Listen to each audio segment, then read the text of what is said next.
Hey everyone, welcome back to But Why the Reviews. I'm Adrian. I am one of the But Why Those staff writers, and I'm here today with Aaron Hello. and CJ.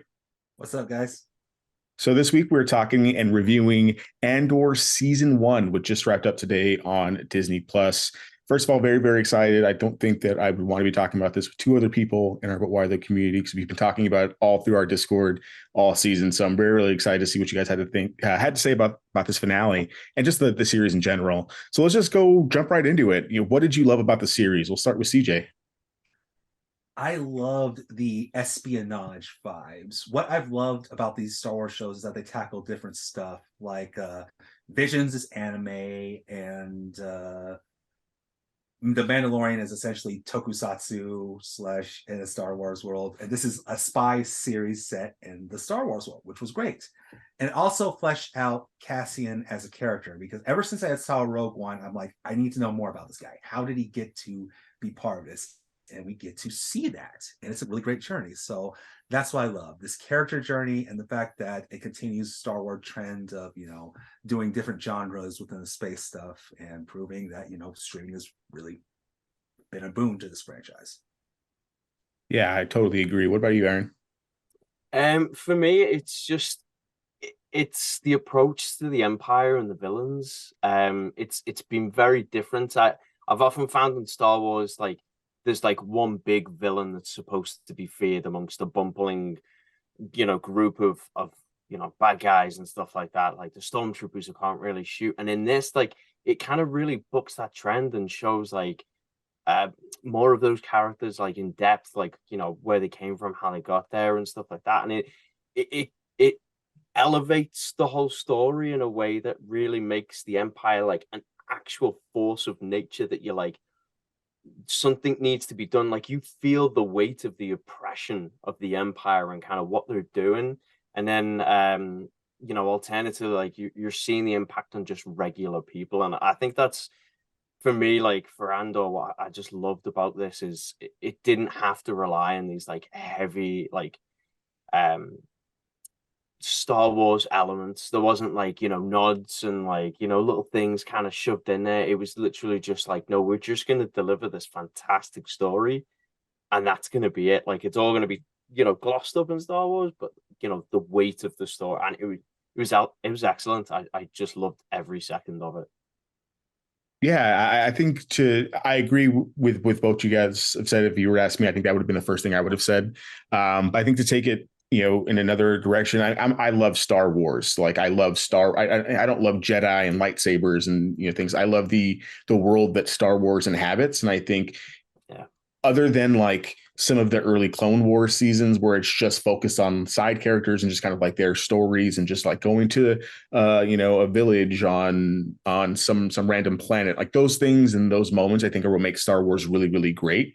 And that's basically all this series was essentially was, you know, a contained story in an overarching kind of like grandiose thing that is Star Wars during this era, but we get and spend so much time with so many new characters and diverse characters and powerful characters, and there's just so many great character moments in this. In addition to everything that you guys said, picture that with Star Wars espionage, with flipping trends and expectations on their head for Star Wars. Like it all just really just makes a great series, not just Star Wars series, just a great series in general. I would recommend this to like anyone who loves like this genre was probably going to get a lot out of It's interesting that you use the comparison of Clone Wars, because I think that it really is a great place to start, just because like if I ever explain to anyone who's only just ever seen like movies of Star Wars and saying, oh, it's animations for kids, I'm like, it's not. It really adds like so much more meat onto the Star Wars story. And I do think that's what, Andor is essentially doing. Because if you think about it in the large scale of the story, it doesn't necessarily like really move the needle narratively speaking anyway. It just adds all that extra flesh on and really gives the world a bit more color and depth as far as like what's going on in the universe from lots of different people's perspectives. Yeah, I think that's a great point. For people's perspectives, because this whole show is all about perspectives on Yeah. the Empire side and on the soon to be congealed and full fledged rebel group, and we get a lot of these characters all throughout. So, who were your favorite characters, or what characters kind of grew on you, or how did you feel that the show handled the character development in this kind of short season that we had? And we'll just kind of go back in the same route, CJ. Luthen Ryle is by far my favorite character on this show because Stellan Skarsgård is just a phenomenal actor. Like dude kills it in every scene he's in, and more than that, it adds to what Aaron was saying about adding more depth in terms of shades of gray in terms of rebellion. Because again, when we saw Rogue One, you see Cassian get the informant, then he shoots the stormtroopers, and then he shoots his informant, and you're just like, whoa, whoa, whoa, why is he shooting that guy?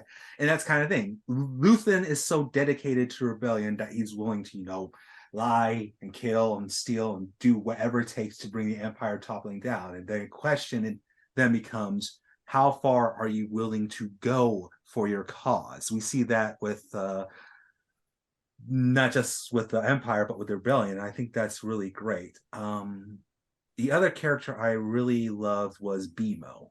Droids have always been, I think, an underappreciated aspect of the Star Wars universe because I feel like they add a lot of stuff, but apart from other droids, we haven't really seen that much. And BMO is just as much an expressive character as, say, Cassian or Luthen or the others. And I just love that. The penultimate episode, the first scene with them just breaks my heart in half. And this is a tiny red box-like robot. So yes, well done.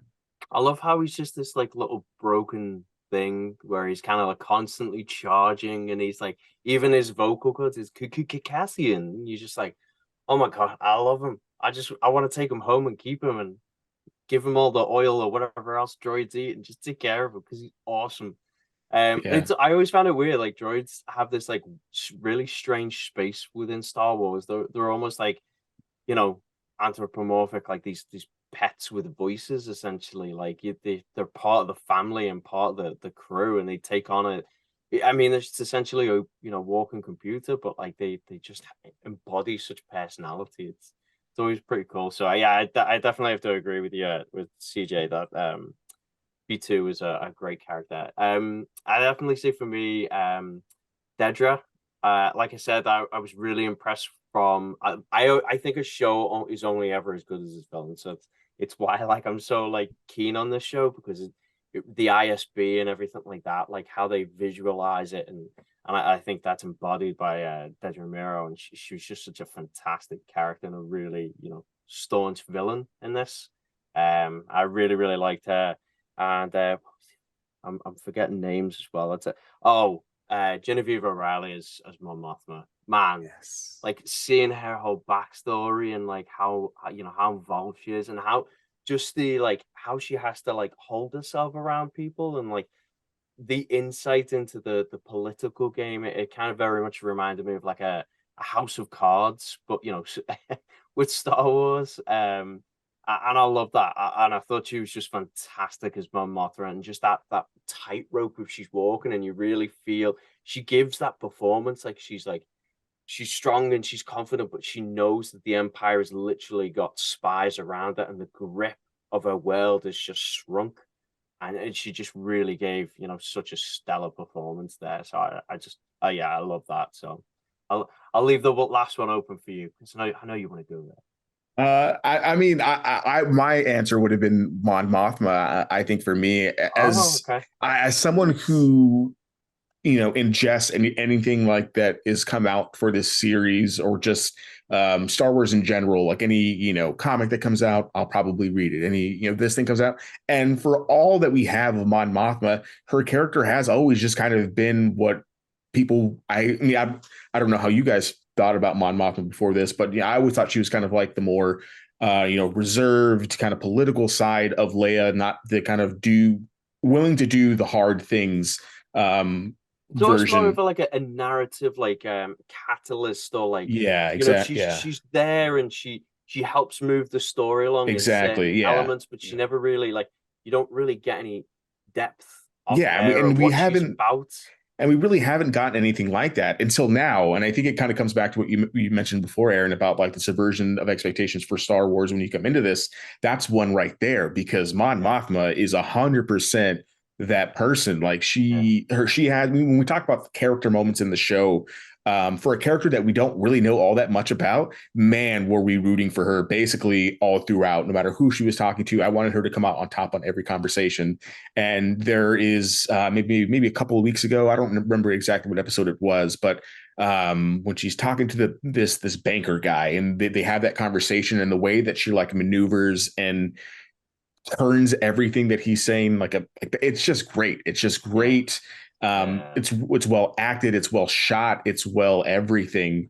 And I think that just you really hang on the weight of every word she's every saying, single because word. it's that double entendres go on, this, the messages within the conversation. And I mean, and I think really goes to show again, how far is she willing to go? Because again, when she learns about the Al-Hani high, she's like, whoa, whoa, whoa, and Muthan's like, this is what we got to do, and then get money so that the rebellion can have its weapons. So again, I like that it's showing how far Mothma is willing to go for rebellion, which is And we can't not talk about Diego. I was leaving Diego off the table. Well, I was going to leave it to the end. I was just going to say, we remiss if we didn't talk about how phenomenal Cassian is in this, and he's great. I think when you look at Star Wars, these solo projects, I think one of the big reasons why Solo doesn't work for a lot of people is because Han Solo isn't the best character in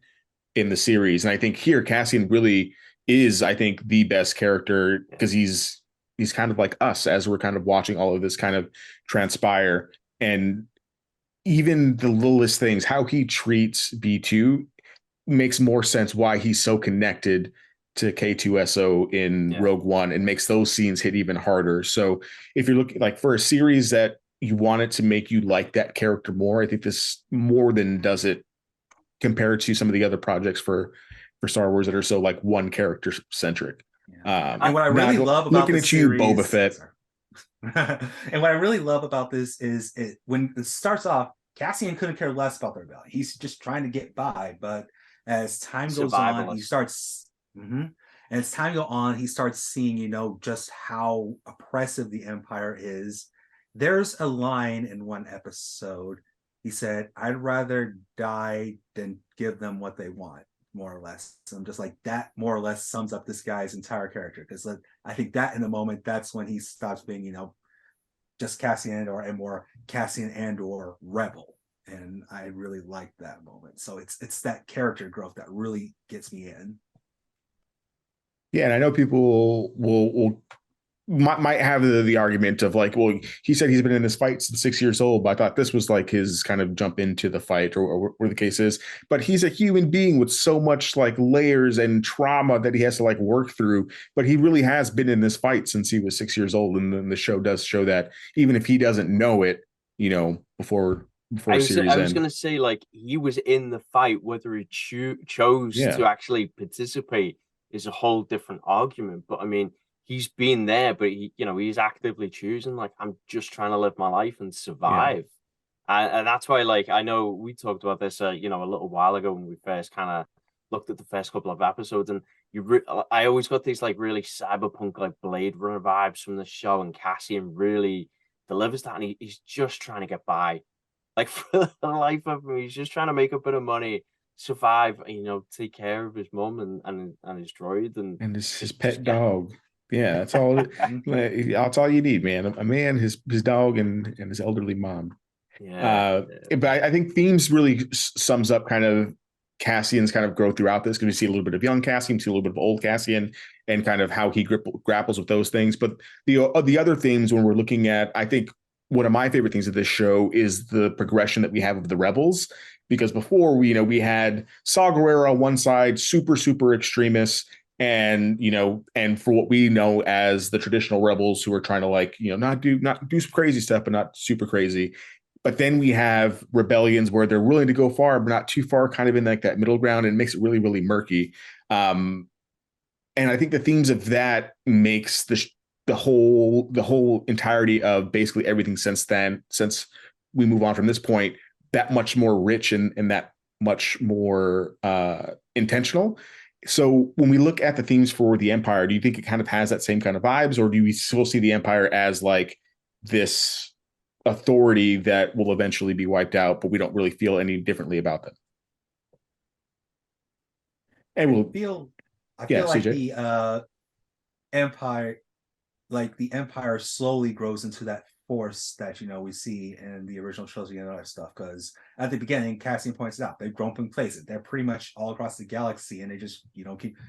And it isn't until the big Al-Hani heist that they sit up and it's like, okay, we gotta get our stuff together, or we're going to lose the grip we have on the Empire. So it's and an interesting part is that the Empire makes its own enemies, because like again every because like their oppression is what drove Luthen to form the Empire. Locking Cassian in prison is what eventually starts his turn towards rebellion, and everything that's going on in the Senate is what pushing Mon Mothma. So I generally like that idea that the Empire is slowly but surely ensuing its own doom. Heck, turning back to Rogue One, um, putting Jin's father on the Death Star more or less is what gave him the moment to put its weakness in the Empire. I just generally like that and how it spirals forth, and yeah. So it's almost like a nice kind of like dichotomy, kind of like of the narrative, as kind of like they needed to do something, but it's just put every time they move forward, it's kind of pushing it further away. I think there was some interesting things they did with the Empire, and just as the environment as a whole, because you have the private security company in the first couple of episodes, and I like that aspect of it. How there was like there are definitely people out there who are looking to profit and benefit from the rise of the Empire, and saying, "Oh, we can make some money. We can do stuff like because like let's face it, like as a political drama, like." Because that's what some of this starts to embody as Andor goes through it.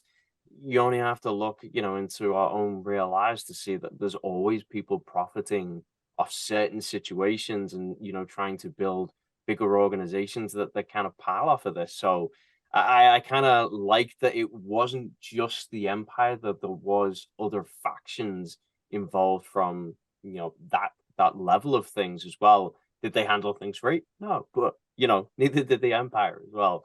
But I again, I talked a little bit about it, but like I even liked how we got more look at a deeper level within the Empire, and seeing like the ISB and at those kinds of elements. And like you Yeah. said, with the rebels, we start to see the self-regulating factions of rebels and how they're kind of operating in their own little world. And I think they say like they're almost like random attacks. Like they're still thinking that the rebels are all aligned on the same front, where they're really not. They share, um, inventory every now and again, but they all seem to be doing their own little thing. So Yeah. it's interesting to watch them kind of recognize each other as the story progresses. Yeah, and I think you mentioned this at the beginning, but I think Deidre makes when for me when it comes to like what they're doing with the Empire, I think Deidre is like a perfect example of like how you tell a story when it comes to the Empire. I think it's easy just to make them like the big bad guy the whole time in and has our heroes go up against that. But for Deidre, I was kind of rooting for you kind of root for her a little bit at the beginning there. Like you see that she's just trying to like do her job in the best way can, and even she's like, how far will I go? How many like of my own imperial ISB laws will I break to achieve these goals? But then it turns out, oh wait, yeah, she's actually from the Empire, and she's actually an actual very bad person, and Yeah. we shouldn't be rooting for her. But I think that kind of way to tell the story works really well for me personally, because you still have all of your other stereotypical you know English talking, fancy, What are you twirly trying to kind of, say? I that agree. I think imperial. the English accent just holds such Yeah. disdain for certain words the way we do. I love it. That's why, yeah, I absolutely think they, for some reason, the English shoot playing the role of the Empire, unfortunately. So Yeah, I mean they killed it in this. I think everything in this series is just really really well acted, and every kind of beat kind of hits, and then the English accent just makes it even better. You know.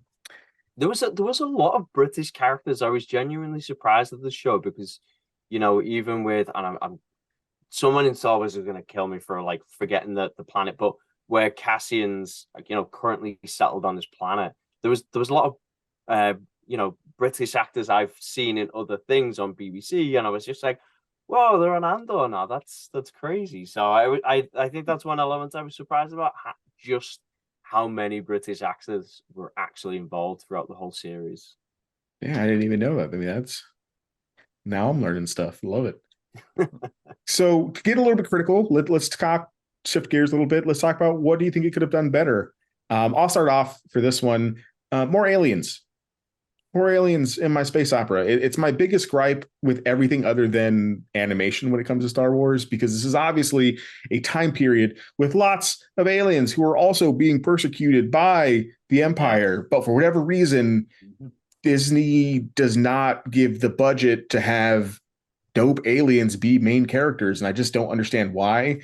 And I think this could have been a good one to do it when you have this planet that doesn't have like a dominant species on the planet. You could have definitely incorporated some stuff there, and they just don't do it. They certainly bothers had me. the budget. Like this thing, the whole show Looked phenomenal amazing visually. I mean, even with and I forget the junkyard dogs, but they showed the behind the scenes with the practicality of they're Yeah, literally with the like Dobermans. Yeah, they're yeah, I was Dobermans. like They're they put adorable. them in these like rubber suits, and I was just like, oh my god, that's amazing. Yeah. So Yeah, you Um, could do it, and that's something they that else looked that's great. annoyed me because one of the biggest characters in the Star Wars universe is an alien, a big furry alien. Why not have more of that?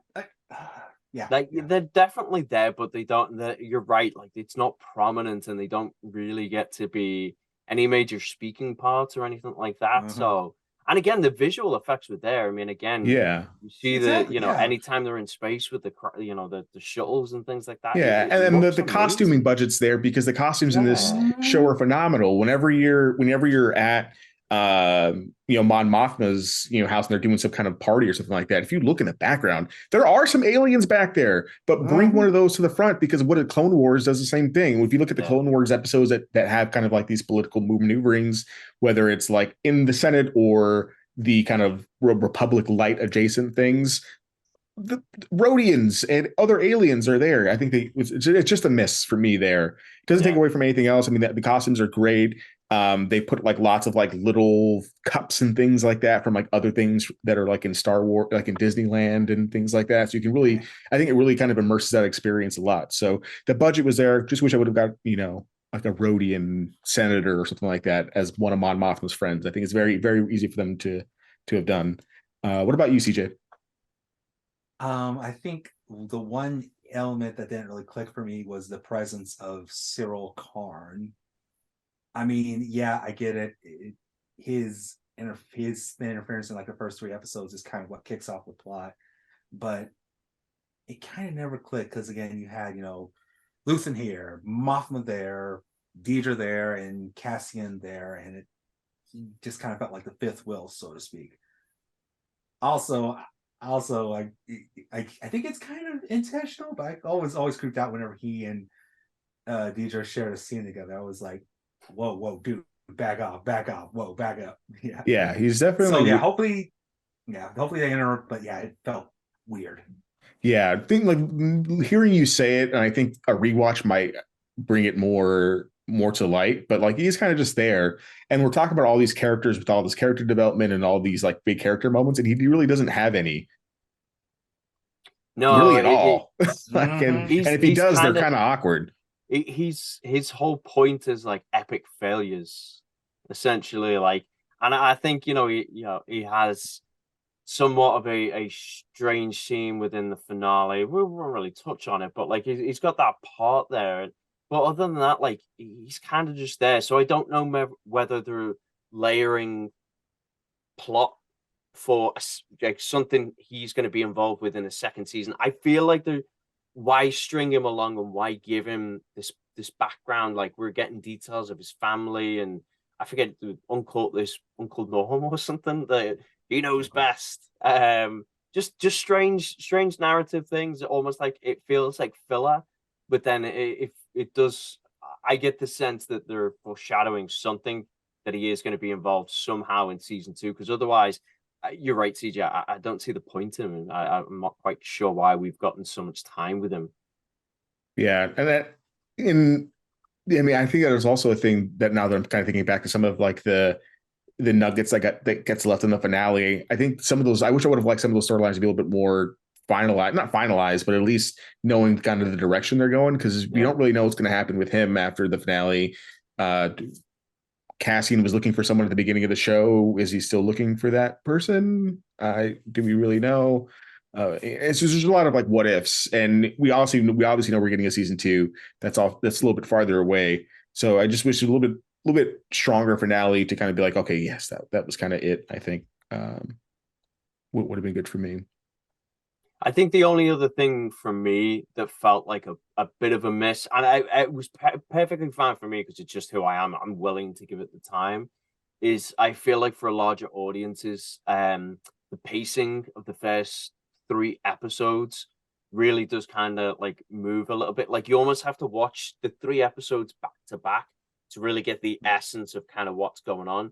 But if you only watch like the first episode or maybe the first 2, I don't think you really get the urgency or you get the bigger hinting of what's going on. And I've seen, comments online. It just didn't catch people quite in the same way. And they're seeing people saying, "Oh, it's so good," and like, I guess I'll try and watch the next episode. But there didn't seem to be that immediacy in the buy-in originally. So I wish they would have just figured a way to like maybe cut and condense and just have that draw Yeah, people in, because I don't know if you guys have seen it, but there has been some attempt to promote. I think I'm not sure if it's the first 2 or the first 3 episodes of Andor onto, I think, Freeform and Yeah, FX. it'll be on Mhm. Freeform, FX, ABC, and That's Hulu. right. That's All right. So I think this Thanksgiving. So yeah. yeah, So I think they're trying to, utilize the holidays and, with people at home and different networks. And hey, that's fine because, like they have them, you can cross promote, of course, but like there definitely seems to be the sense that maybe it doesn't quite have the same numbers that they think it yeah, should have, and maybe they're trying to push. And again, I just worry maybe those first couple of episodes didn't land the way they were hoping. I loved them, but again, I've got patience, and I love Diego Luna, so yeah, yeah. it's yeah. awesome. Yeah, I So mean, and I as think we're that wrapping up struggle was some. here, yeah, I mean, and as we're wrapping up here, I think that would have been kind of the last thing that I wanted to end on here was, do you think that people should watch it? I mean, I think we would all say yes, people should watch this, obviously, right? But do you think people should watch this as like their intro to Star Wars and just, I don't really think this is a good like intro to like Star Wars because Star Wars is not like this really at all outside of like the few nuggets. But I would say if you're a fan of Star Wars, especially if you like Rogue One, you should definitely be watching this show. What about you, CJ? I would definitely recommend watching Rogue One first and then watching this show because again, if you really dug what Rogue One is picking up, you'll be more into Andor. Okay. You raise a good point. While this is good Star Wars, it will probably not be a good first Star Wars. That I would lead to either Visions or Mandalorian. Yeah. So first Star Wars, no, but overall Star Wars, yeah. Watch this and Rogue One back to back, and What about you, Aaron? See, I'm gonna come from a different angle. I think sometimes some of the directions that Star Wars has taken sometimes almost kind of plays into the whole Marvel thing. Is kind of like not always knowing where their audience is, especially with some of the later, the more recent movies, trying to be like kind of very family friendly. And I think this could grab in a different audience in the same way that Rogue One really got people excited. So I think there's an element there that Rogue Andor could capture, a different fan base, and it's almost like it's kind of funny in a sense because I think Andor is one of the elements I love about it is it's so different from Star Wars. It's almost like, to the right of like where Star Wars kind of aligns because it's such space opera. Like it really leans into the heavy sci-fi, but this definitely feels almost like a more cyberpunk. It's just very different elements that aren't Star Wars. So I like I said, I think this could capture a different fan base, but as a Yeah, whole, or we'll see after Thanksgiving, I guess. yeah, Yeah. as a whole for Star Wars, I mean, I do tend to agree with what you guys are saying as well. Like it's just adds, it's almost like its own little story, like its own little self-contained thing, and I love that, and I love we're getting more of this and the different perspectives. Awesome. Well, if you want to join in the conversations like these, feel free to find us in our Discord, discord.gg/but why though. You can find me on Twitter, I guess, for now, at SuperRuiz93, SUPERRUIZ93, and writing about Star Wars stuff on the But Why Though .net website as well. Where can people find you, CJ? You can find me on Twitter, Instagram, and on Twitter as CJ Writes Things, on Instagram and TikTok as CJ Writes Stuff. My written work can be found if you just Google my name, Collier Jennings. So you can find my work on Collider, IGN, CBR/film, and soon Adventures in Poor Taste. And yeah, I'll write about Star Wars and anything else. So yeah, that's where you can find me. Great. Aaron? Right, the next time we do one of these videos, CJ goes last, because how am I supposed to I know. follow up those I did the same thing. highlights? Yeah. Well, you can find me at British CPA on most of the socials. I have recently migrated over to Hive, but I'm still on Twitter quite actively as well. So it's usually just at British CPA, but I'm also very active in the Discord. And I can't wait for people to watch this last episode of Andor and come in so we can talk about all the spoilers of the final episode, because I love the finale. So I can't wait to get into all those juicy details. All right. Thank you guys so much. May the force be with you.